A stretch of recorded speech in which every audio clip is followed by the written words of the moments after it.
Você não precisa achar que eu sou louco, Elliot. Muitos têm superstições ainda mais estranhas. Por que você não ri do avô de Oliver, por um exemplo, que se recusa a andar de carro? Se eu não gosto do maldito metrô, o problema é meu. Além do que, chegamos mais rápido de táxi. Sei que eu estou mais nervoso do que eu estava quando me viu no ano passado, mas não precisa criar casos, eu tenho bons motivos. Só Deus sabe. Eu me considero um homem de sorte por não ter enlouquecido. Mas afinal, por que esse interrogatório todo? Você não era tão inquisitivo assim. Bem, se você quer mesmo saber, não vejo por que não te contar. Talvez deva saber mesmo, pois me escreveu como um pai preocupado quando soube que me afastei de Pickman. Agora que ele sumiu, eu apareço no clube de vez em quando, mas meus nervos não são mais os mesmos. Não sei que fim levou o Pickman e não quero nem imaginar. A polícia que trate de descobrir o que puder, o que não será muita coisa, sendo que até agora ainda não sabem de nada a respeito do velho estúdio que Pickman alugava em North End. Nem eu sei se saberia voltar lá. De toda forma, não pretendo voltar. Sim, eu sei, ou temo saber o porquê ele alugava aquele lugar. Eu já vou chegar lá, e antes de eu acabar você vai entender por que eu não comunico à polícia. Agora, não me sinto mais à vontade para andar de metrô e nem descer a porão algum. Pode rir disso também se você quiser. Sabe, a arte mórbida de Pickman não foi o que me chocou. Quando um homem tem o gênio de Pickman, eu me sinto honrado em conhecê-lo, independente do caráter de sua arte. Sabe, é preciso um profundo talento e uma profunda compreensão da natureza para produzir obras como as de Pickman.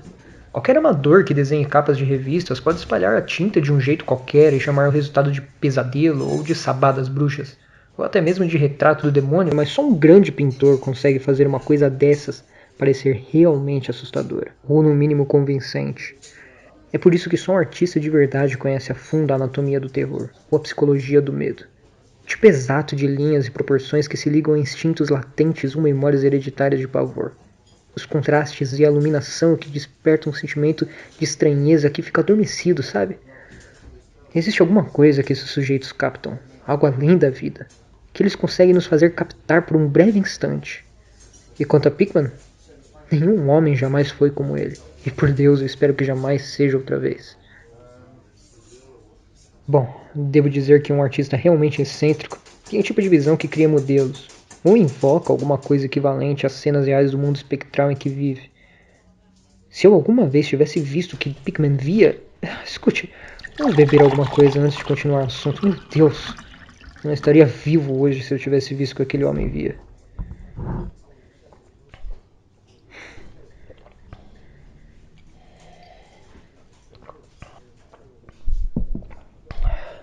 Você se lembra que o forte de Pickman eram os rostos, certo? Acho que ninguém, desde Goya, foi capaz de representar o inferno em estado bruto nos traços de um rosto, ou em uma expressão contorcida. E antes de Goya, você precisava voltar até os sujeitos medievais, que fizeram os gárgulas e as quimeras em Notre Dame ou em Mont Saint-Michel. Eles acreditavam em todo tipo de coisa, e talvez também vissem todo tipo de coisa, afinal a Idade Média teve umas fases bem curiosas. Eu lembro que uma vez, um ano antes da sua partida, você perguntou a Pickman de onde raios ele tirava aquelas ideias e visões. Foi bem macabra a risada que ele deu, não foi? Em parte foi por causa dessa risada que o Reid se afastou dele. Ele disse que Pickman o repelia mais a cada dia e que nos últimos tempos quase o assustava.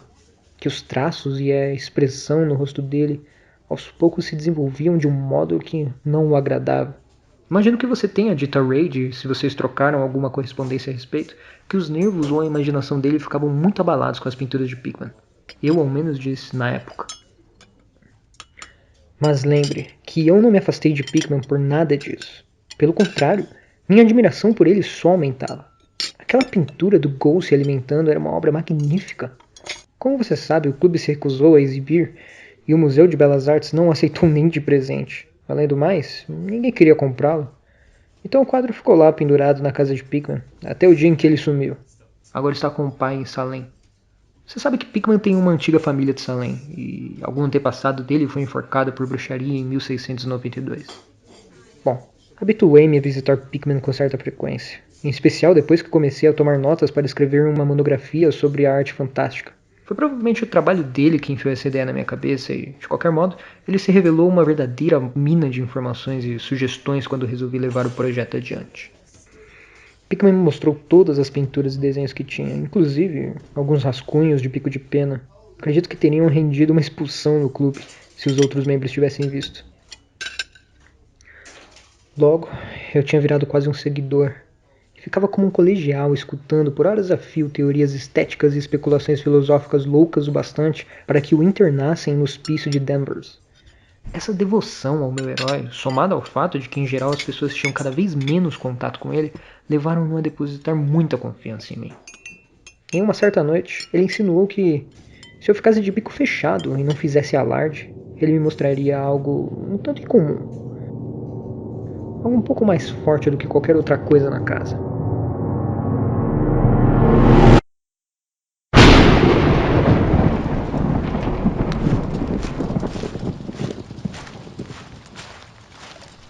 Sabe, certas coisas não foram feitas para Newport Street. Coisas que ficam deslocadas e que, de qualquer modo, são impensáveis aqui. O meu interesse é captar as sutilezas da alma. E você não vai achar nada parecido com isso no conjunto de ruas cheios de novos ricos em enterro. Back Bay não é Boston. Ainda não é nada. Porque não teve tempo de guardar memórias e atrair espíritos locais. Se houver fantasmas aqui, são espíritos de um pântano salgado, de uma gruta. Não. Eu quero fantasmas humanos. Fantasmas de seres inteligentes o bastante para terem visto o inferno e compreendido o que viram. O lugar ideal para um artista morar é o North End. Se os estetas fossem sinceros, aguentariam os bairros pobres em nome das tradições acumuladas. Por Deus! Você não vê que lugares como aquele não foram simplesmente construídos, mas cresceram de verdade? Gerações e mais gerações viveram e sofreram e morreram por lá. E numa época em que as pessoas não tinham medo de viver, sofrer e morrer. Posso mostrar para você casas que estão de pé há mais de 2 séculos e meio. Casas que presenciaram coisas que fariam uma casa moderna desabar em ruínas. Você diz que a bruxaria de Salem é uma mera superstição, mas eu aposto que a avó da minha bisavó teria histórias para contar. Escute, você sabia que por todo o North End havia um conjunto de túneis que ligavam as casas umas às outras? E também ao cemitério e ao mar? Os caçadores de bruxa podiam procurar à vontade na superfície. Dia após dia aconteciam coisas fora do alcance deles, e vozes indefiníveis riam à noite. Pegue 10 casas construídas antes de 1700, ainda no terreno original, e aposto que em 8 delas eu descubro alguma coisa estranha no porão.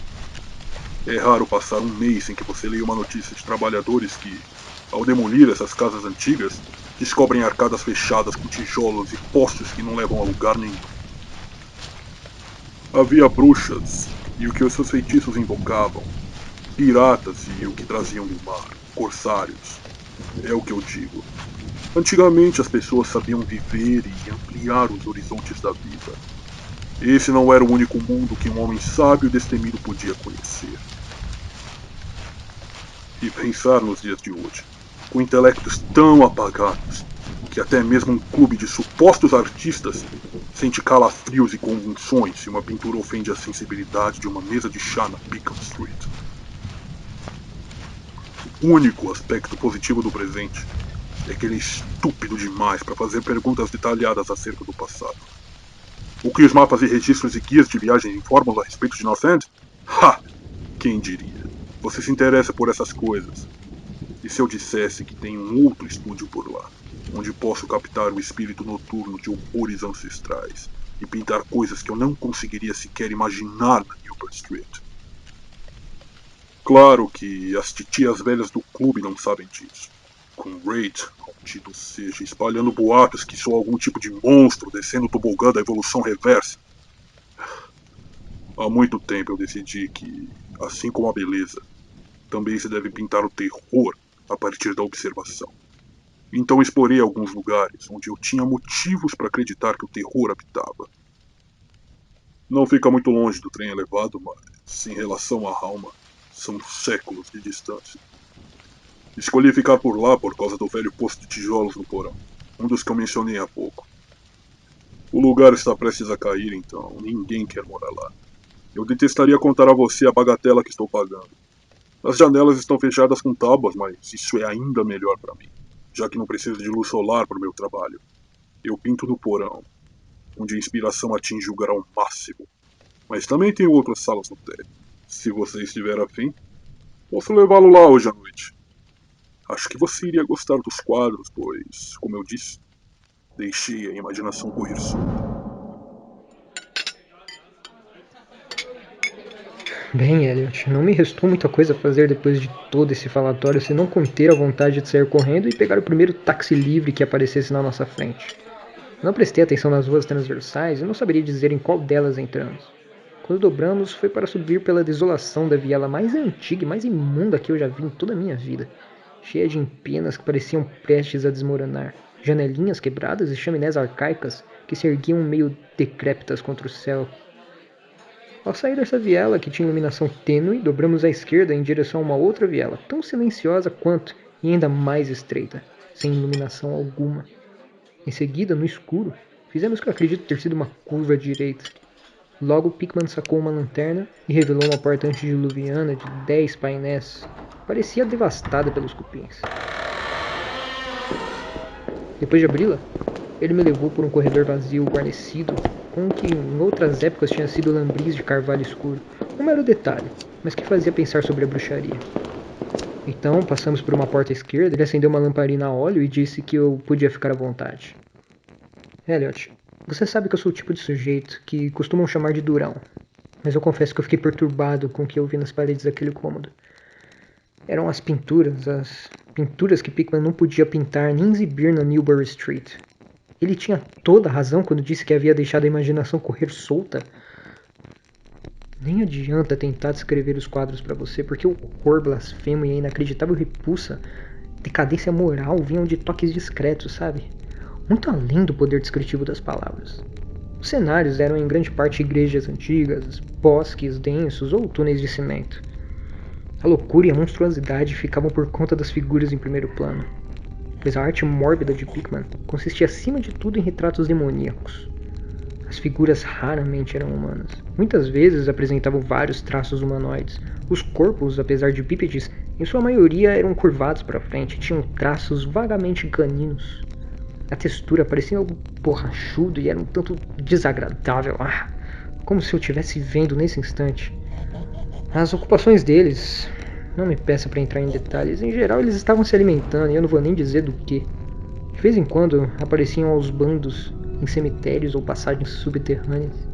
Muitas vezes pareciam disputar uma presa. E que expressividade incrível Pickman dava aos rostos inertes daqueles espólios macabros. Às vezes as criaturas apareciam saltando por janelas abertas à noite ou agachadas sobre o peito de pessoas adormecidas, observando suas gargantas.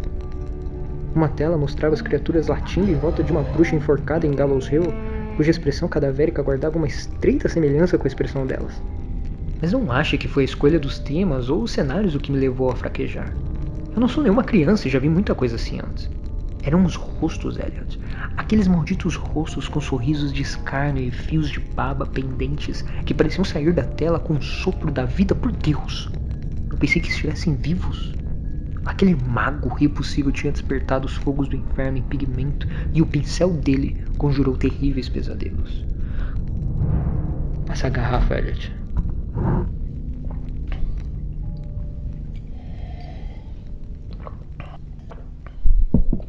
Havia um quadro chamado A Lição. Deus me perdoe por ter visto aquilo. Escuta, você consegue imaginar um grupo de seres caninos inomináveis agachados em um círculo em um cemitério, ensinando uma criança a se alimentar como eles? Então eu comecei a ver uma semelhança pavorosa entre os rostos humanos e os inumanos. Pickman, com todas as gradações de morbidez entre o inumano e a humanidade degradada, estabelecia uma linhagem e uma evolução sarcástica. As criaturas caninas descendiam de humanos. Nesse ponto, Pickman já havia acendido uma lamparina no cômodo do lado e com excelentes modos segurou a porta aberta para que eu pudesse passar. Perguntou se eu gostaria de ver seus estudos modernos. Eu não tinha conseguido comunicar a eles minhas impressões, o pavor e a repulsa me emudeciam, mas acho que ele entendeu e considerou tudo aquilo um grande elogio. E mais uma vez, Elliot, eu faço questão de repetir. Não sou nenhum maricas que sai gritando ao ver qualquer coisa que se afaste um pouco do trivial. Eu sou um homem de meia idade, sofisticado, e você me viu na França. Sabe que não me deixo afetar por qualquer coisinha. Também não esqueça que eu mal havia recuperado o fôlego e me acostumado àquelas figuras pavorosas que transformavam a Nova Inglaterra colonial em um anexo do inferno. Mas, bem, apesar de tudo, o cômodo seguinte me fez soltar um grito. Eu precisei me agarrar ao vão da porta para não cair. O primeiro aposento mostrava grupos de ghouls e de bruxas à solta no mundo dos nossos antepassados. Mas esse outro trazia o horror para a nossa vida cotidiana. Meu Deus, como aquele homem pintava. Ele tinha um estudo chamado Acidente no Metrô, em que um bando de criaturas vis saía de alguma catacumba desconhecida por uma rachadura no piso da estação de Boston Street, atacava uma multidão de pessoas que aguardava na plataforma. Um outro mostrava um baile entre os túmulos do cemitério de Cops Hill. Além disso, haviam inúmeras cenas de porões com monstros passando através dos buracos em frestas na cantaria e rindo agachados atrás de barris ou de fornalhas enquanto esperavam a primeira vítima descer as escadas. Uma tela repugnante parecia mostrar uma parte de Beacon Hill, tomada por exércitos de monstros mefíticos enfiados em inúmeras tocas que conferiam ao chão o aspecto de um favo de mel. Bailes nos cemitérios de hoje eram temas recorrentes.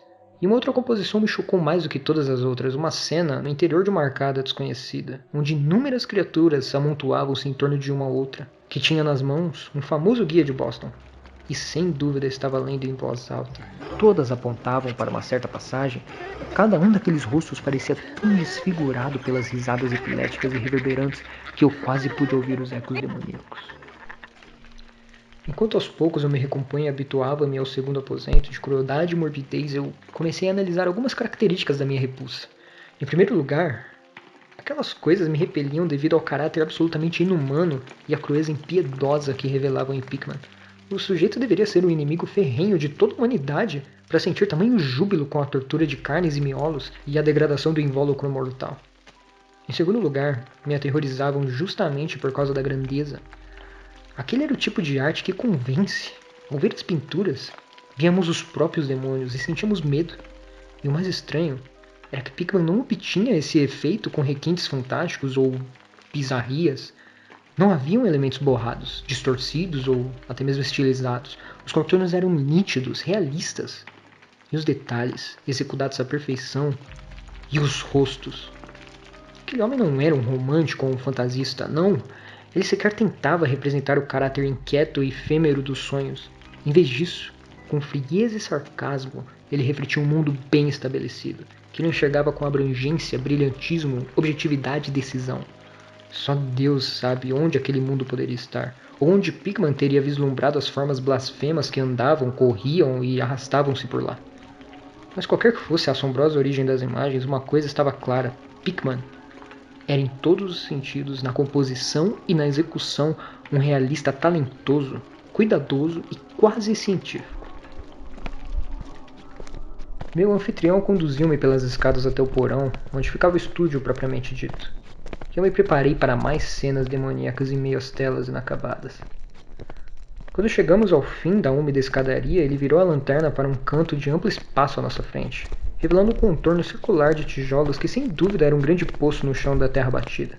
Chegamos mais perto e eu vi que o poço deveria ter 1,5 metros de diâmetro, com paredes de uns 30 centímetros de espessura e cerca de 15 centímetros do chão. Era disso aqui que eu estava falando antes. Disse Pickman. O poço. Um acesso ao sistema de túneis que existia sob o morro. Percebi quase sem querer que a abertura do poço não estava cimentada e que um disco de madeira fazia as vezes de tampa. Ao pensar nas coisas que aquele poço evocava, se os comentários de Pickman não fossem pura retórica, estremeci de leve.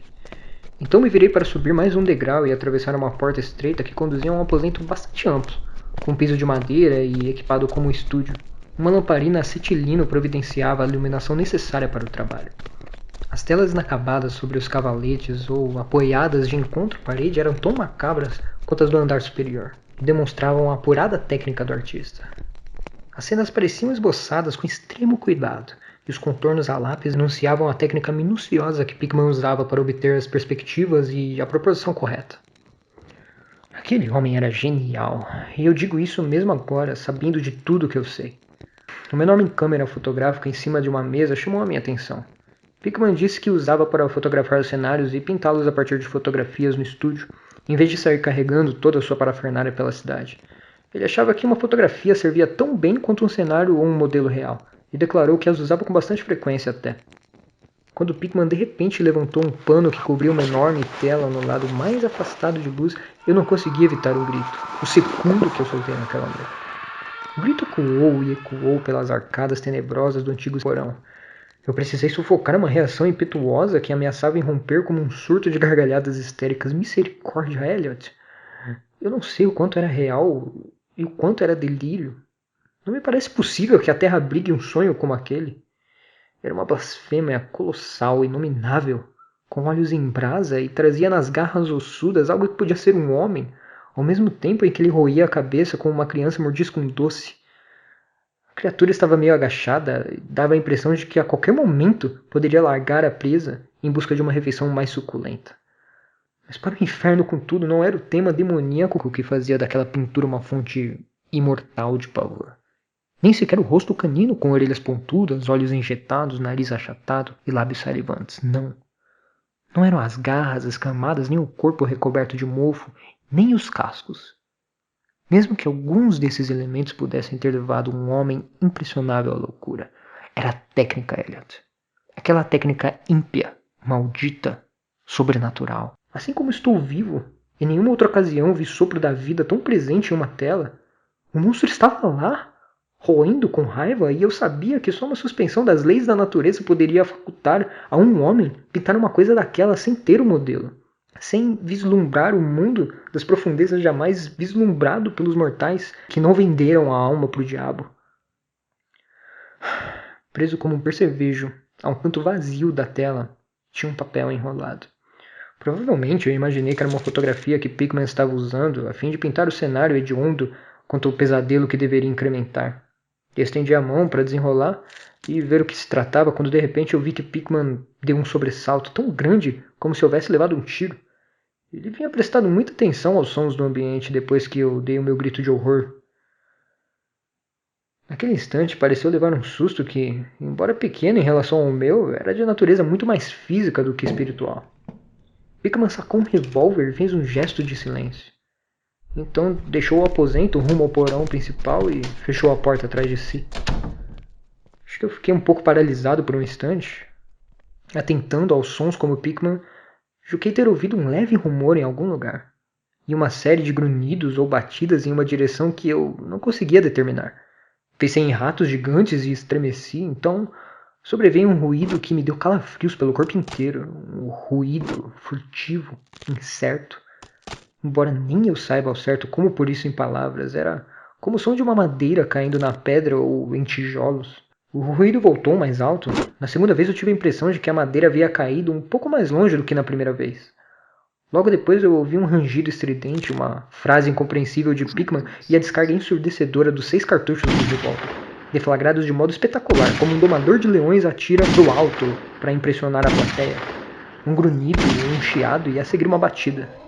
Então, mais uma vez o atrito de madeira contra tijolos. Uma pausa e a porta abriu. Nesse ponto eu confesso que eu dei um sobressalto violento. Pickman reapareceu com um revólver fumegante, amaldiçoando os ratos inchados que infestavam o antigo poço. Acho que o seu grito deixou eles agitados. É melhor tomar cuidado nesses lugares antigos. Nossos amigos roedores são a única desvantagem, mesmo que às vezes eu os considere úteis para criar a atmosfera ideal. Disse ele, sorrindo. Bem, Elliot, esse foi o fim da minha aventura noturna. Pickman tinha prometido me mostrar o estúdio e Deus sabe que ele cumpriu a promessa. Eu tenho a impressão de que depois ele me conduziu para longe daquele emaranhado de vielas para um outro caminho, pois quando avistamos um poste de iluminação estávamos numa rua meio familiar com fileiras monótonas e condomínios e casas antigas. Já era tarde demais para pegar o trem, e assim caminhamos até o centro de Hanover Street. Pickman me deixou na esquina com a Joy, de onde parti, e nunca mais falei com ele. Por que eu me afastei? Não seja tão impaciente. Espere até eu pedir um café, já bebemos um bocado. Mas eu ainda preciso tomar alguma coisa. Não. Não foi por causa das pinturas que vi naquele lugar, mas eu juro que elas seriam suficientes para causar ostracismo de Pickman em 9 de cada 10 lares e clubes de Boston. E acho que agora você deve entender por que eu não entro mais em metrôs ou em porões. Foi por causa de uma coisa que eu achei no bolso do meu casaco na manhã seguinte. Era o papel enrolado que estava preso àquela horrível tela no porão, sabe? A coisa que eu imaginei ser uma fotografia de alguma cena que ele pretendesse usar como cenário para o monstro. O último susto veio quando eu estava estendendo a mão para desenrolá-lo. E acho que inadvertidamente o pus no bolso. Ah, aqui está o café. Tome puro, Elliot, se você for capaz. Sim, foi por causa daquele papel que eu me afastei de Pickman. Richard Upton Pickman, o maior artista que eu conheci, e o ser mais asqueroso a ultrapassar os limites da vida rumo às profundezas do mito e da loucura. Elliot, o velho Reid tinha razão. Pickman não era humano. Ou ele nasceu em uma estranha região sombria, ou então descobriu um jeito de abrir os portais secretos. Mas agora não veio ao caso. Pickman desapareceu em meio às trevas fabulosas que tanto gostava de visitar. Escute, não me pergunte ou sequer faça conjecturas a respeito do que eu queimei. Também não me pergunte o que havia por trás daqueles ruídos parecidos com os de toupeiras que Pickman fez questão de atribuir aos ratos. Você sabe, existem segredos que podem ter sobrevivido desde os antigos tempos de Salem. E você lembra de como as pinturas de Pickman eram realistas? De como todos nós nos perguntávamos de onde ele tirava aqueles rostos? Bem, aquele papel mostrava o ser monstruoso que ele estava pintando naquela tela horrenda. Aquele ser era o modelo de Pickman. E o cenário ao fundo era apenas a parede do estúdio daquele porão. Mas por Deus, Elliot, aquilo era uma fotografia.